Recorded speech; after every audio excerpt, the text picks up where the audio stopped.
The Colonel's Tropical Bird. Colonel Bucklapan was known as the little father of the military academy on the Hudson. He was born drilling, and he never stopped till taps carried him back to his superior officer.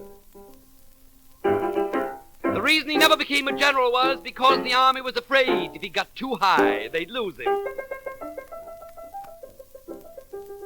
So he was retired on a pension, and at last he had almost everything he'd ever wanted. A cap and gown, a copy of What Price Glory, a salt house in South Norwalk, and a Christmas rabbit called Stooge, and a wife named Una. Every morning after his maneuvers, which he'd been doing by himself ever since he was 2, he'd open his Bible on military etiquette at random and write notes in the margin, what Napoleon should really have done in Moscow, and why Washington was so cold crossing the Delaware on anniversaries of his favorite parade. He got out all his medals and shed a well-disciplined tear.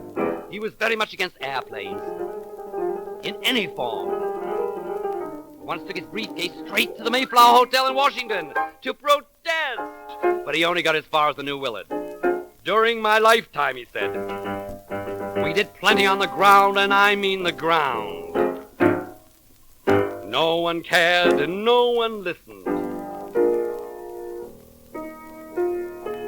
It was in Panama when he was 40 that the Colonel met his one and only love. And I don't mean Una. The canal had just been opened, and the Colonel was all hot and dusty from the effort. So he sat down in a little cafe to have a glass of vermouth and an old cheroot, when he saw through the open court the lovely figure of Pepita getting out of bed to start the day, even though it was only 5 in the afternoon. Whether she ever got up or not, no one ever knew but the Colonel, and his memories are so mixed.